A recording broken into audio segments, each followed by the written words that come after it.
Selamat pagi, siang, sore, malam, salam Fransiskus, Pace Ebene. Perkenalkan, nama saya Jessica Tanonje Sutanto dari kelas 10 MIPA 2. Pada kesempatan kali ini, saya akan menjelaskan tentang tata nama senyawa dan persamaan reaksi. Selamat menyaksikan. Tata nama senyawa. Tata nama senyawa yang saat ini kita gunakan adalah tata nama senyawa IUPAC atau International of Union Pure and Applied Chemistry, yakni suatu himpunan kimia sedunia. Nah, tata nama senyawa ini terdiri dari dua, yaitu yang pertama ada tata nama senyawa anorganik, yang kedua ada tata nama senyawa organik.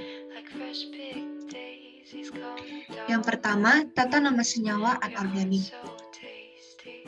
Tata nama senyawa anorganik ini dapat dikelompokkan sebagai berikut. Yang pertama, senyawa biner dari logam dan non-logam. Yang kedua, senyawa biner dari non-logam dan non-logam. Yang ketiga, senyawa yang mengandung ion poliatom. Yang keempat, senyawa asam. Dan yang kelima, hidra. 1. Senyawa biner dari logam dan non-logam. Senyawa biner dari logam dan non-logam ini umumnya adalah senyawa ion, karena logam membentuk kation atau ion positif dan non-logam membentuk anion atau ion negatif. Nah, berikut ada contoh-contoh kation dari logam.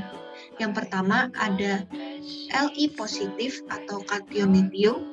Yang kedua ada Na positif atau kation natrium. Yang ketiga ada K positif atau kation kalium. Yang keempat ada Ca2 positif atau kation kalsium. Yang kelima ada Al3 positif atau kation aluminium. Yang keenam ada Ba2 positif atau kation barium. Lalu ada Be2 positif atau kation berilium. Lalu yang ke-8 ada Ag positif atau kation perak. Yang ke-9 ada Zn2 positif atau kation zinc. Lalu yang ke-10 ada Ni2 positif atau kation nikel. Nah, di sini ada contoh-contoh anion dari logam. Yang pertama ada H negatif atau anion hidrida.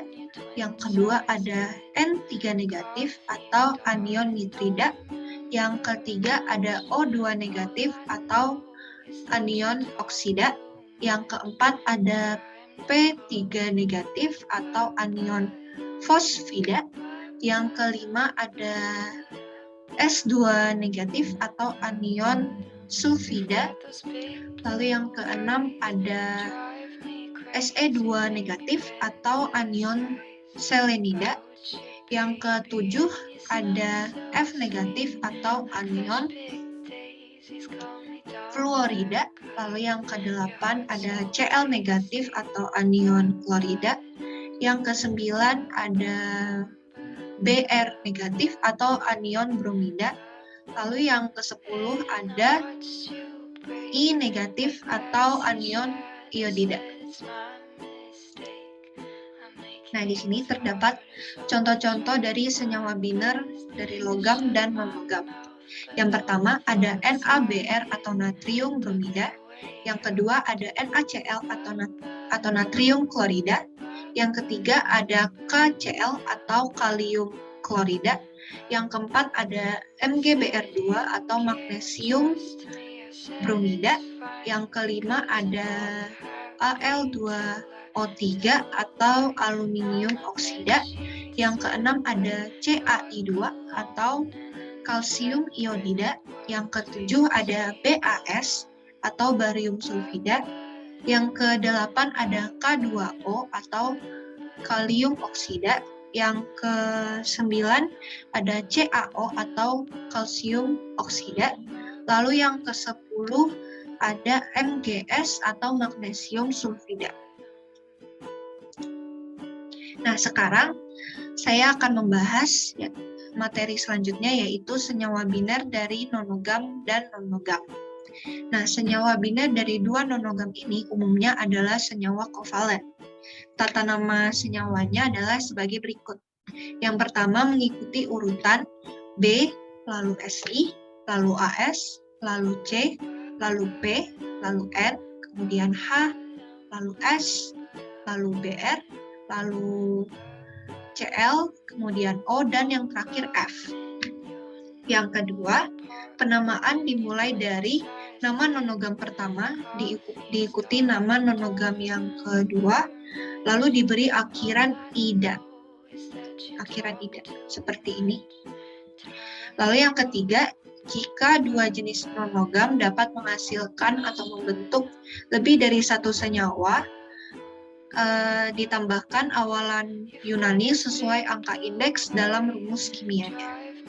Nah, di sini saya ada memberikan awalan Yunani. 1 itu mono, 2 itu di, 3 itu tri, 4 itu teta, 5 itu penta, 6 itu heksa, 7 itu hepta, 8 okta, 9 nona, dan 10 deka.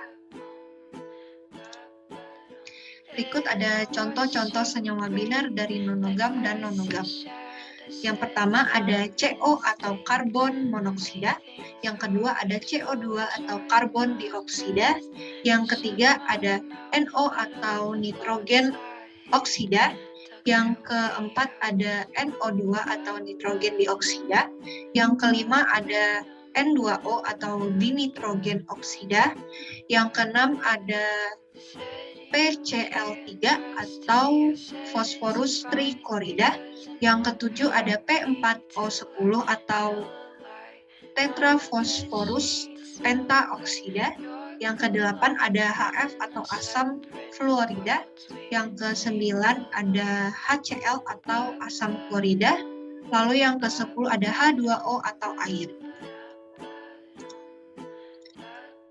Nah, sekarang saya akan membahas materi senyawa yang mengandung ion poliatom.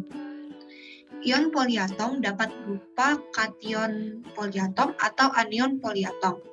Tetapi, umumnya sebagian besar ion poliatom adalah anion poliatom. Nah, berikut ada contoh-contoh dari ion poliatom.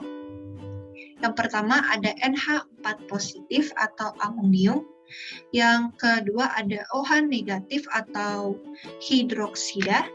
Yang ketiga ada CH3COO negatif atau asetat. Yang keempat ada Cn negatif atau sianida. Yang kelima ada OCN negatif atau sianat. Yang keenam ada SCN negatif atau tiosianat. Yang ketujuh ada NO2 negatif atau nitrit. Yang ke-8 ada NO3 negatif atau nitrat. Lalu yang ke-9 ada ClO negatif atau hipoklorit. Lalu yang ke-10 ada ClO2 negatif atau klorit. Nah, di sini ada cara penamaan senyawa yang mengandung ion poliatom. Yang pertama yaitu khusus untuk ion OH negatif dan Cn negatif diberi akhiran ida. Lalu yang kedua, ion yang mengandung satu atom O lebih sedikit diberi awalan hipo dan diberi akhiran id. Lalu yang ketiga, ion yang mengandung satu atom lebih banyak diberi awalan per dan akhiran ad. Lalu yang keempat, ion yang mengandung dua atom diberi awalan di. Lalu yang kelima, ion yang mengandung belerang atau sulfur diberi awalan tio. Nah, sama seperti senyawa ion, penamaan senyawa yang mengandung ion poliatom ini dimulai dari nama kation logam, lalu diikuti dengan nama anionnya. Berikut ada contoh penamaan senyawa poliatom. Yang pertama ada MgOH2 kali atau magnesium hidroksida. Yang kedua ada Na2CO3 atau natrium karbonat. Yang ketiga ada SrNO3 2 kali atau strontium nitrat. Yang keempat ada NH4Cl atau amonium klorida.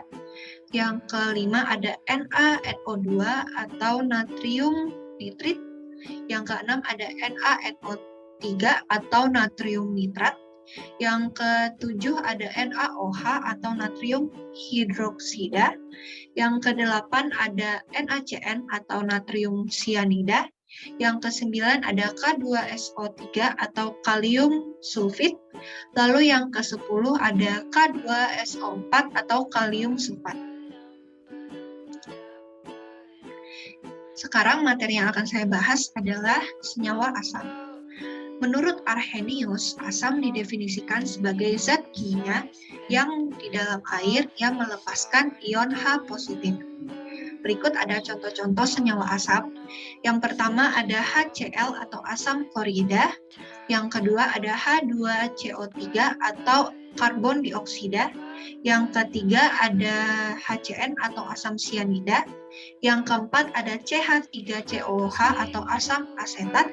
Yang kelima ada HI atau asam iodida. Yang keenam ada HF atau asam fluorida. Yang ketujuh ada HBr atau asam bromida. Lalu yang kedelapan ada H2S atau asam sulfida. 5. Hidrat. Hidrat adalah senyawa yang mengikat air. Nah, penamaan hidrat ini dimulai dari nama senyawanya dan diikuti kata hidrat yang diberi awalan dari bahasa Yunani yang menyatakan jumlah molekul air atau H2O. Berikut ada contoh-contoh dari hidrat. Yang pertama ada CuSO4 mengikat 5H2O atau tembaga 2 sulfat pentahidrat. Yang kedua ada CaSO4 mengikat 2H2O atau kalsium sulfat dihidrat. Lalu yang ketiga ada CaCl2 mengikat 6H2O atau kalsium klorida heksahidrat. Lalu yang keempat ada MgSO4 mengikat 7H2O atau magnesium sulfat heptahidrat. Yang kelima ada Na2CO3 mengikat 10H2O atau natrium karbonat dekahidrat. Yang keenam ada COCl2 mengikat 6H2O atau kobalt 2 klorida heksahidrat. Yang ketujuh ada SnCl2 mengikat 2H2O atau timah 2 klorida dihidrat. Sekarang kita akan masuk ke materi utama yang kedua, yaitu tata nama senyawa organik. Sebagian besar senyawa organik ini tidak dapat ditentukan dari rumus kimianya saja, tetapi juga dari rumus strukturnya. Setiap gugus fungsi itu bersifat karakteristik, sehingga gugus fungsi digunakan sebagai dasar penggolongan senyawa organik. Berikut ada contoh-contoh tata nama senyawa organik. Yang pertama ada C6H6 atau benzena.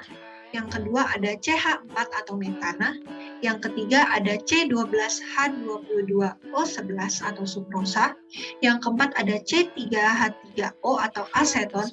Dan yang kelima ada HCOOH atau asam formiat. Sekarang kita akan masuk ke materi utama yang ketiga, yaitu persamaan reaksi. Nah, persamaan reaksi itu menggambarkan zat-zat kimia yang terlibat sebelum dan sesudah reaksi kimia, baik secara kualitatif maupun secara kuantitatif. Persamaan ini dinyatakan oleh rumus-rumus kimia zat-zat, koefisien reaksi, dan wujud zat-zat. Nah, dalam rumus kimia itu, zat yang berada di ruas kiri disebut sebagai pereaksi atau reaktan, sedangkan zat yang berada di ruas kanan disebut dengan produk reaksi. Lalu, dalam koefisien reaksi, ia menyatakan jumlah partikel seperti partikel atom, molekul, ion, atau unit rumus seperti senyawa ion. Nah, dalam wujud zat terdapat 4 bentuk wujud.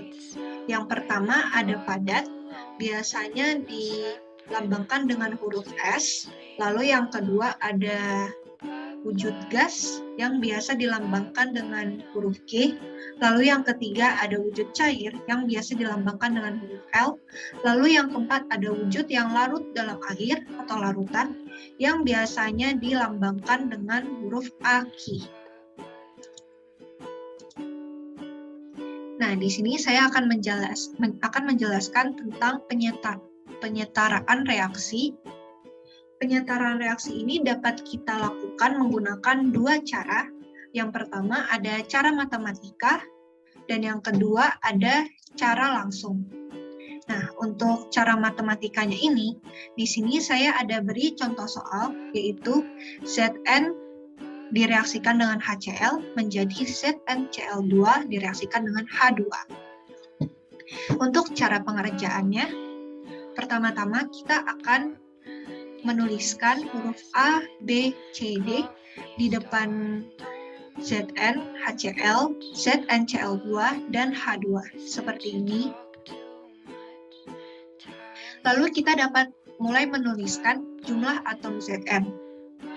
Di sini Zn terdapat di koefisien A untuk ruas kirinya, dan di ruas kanan terdapat di koefisien C. Sehingga kita tulis jumlah atom Zn yaitu A sama dengan C. Lalu bisa kita tuliskan jumlah atom H-nya.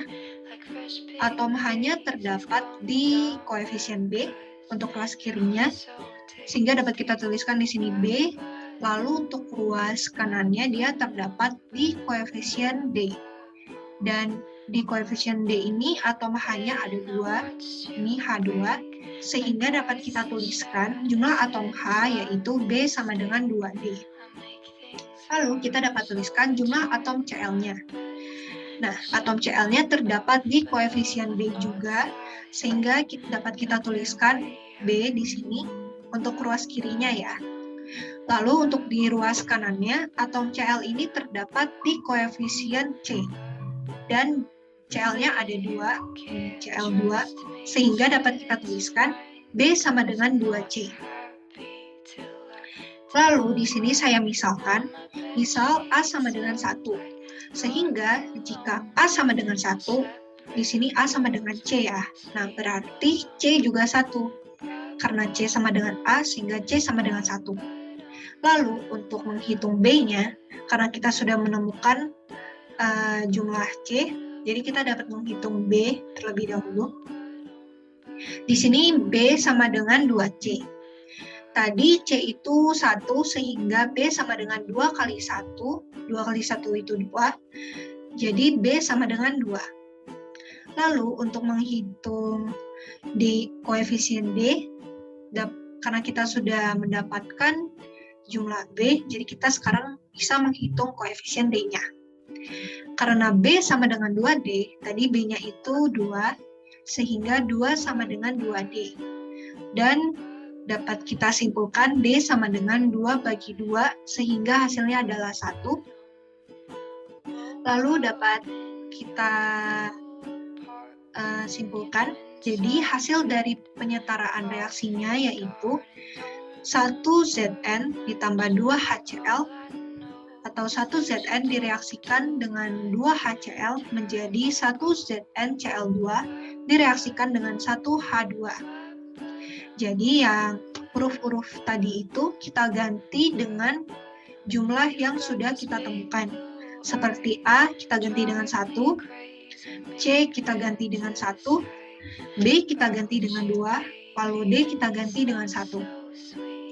Nah, karena koefisien 1 itu tidak perlu ditulis di dalam suatu rumus kimia, sehingga hasilnya adalah Zn ditambah atau direaksikan dengan 2 HCl menjadi ZnCl2 direaksikan dengan H2.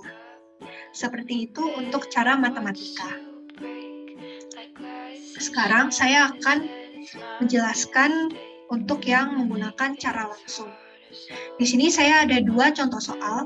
Yang pertama, Al direaksikan dengan H2SO4 menjadi Al2SO4 3 kali direaksikan dengan H2.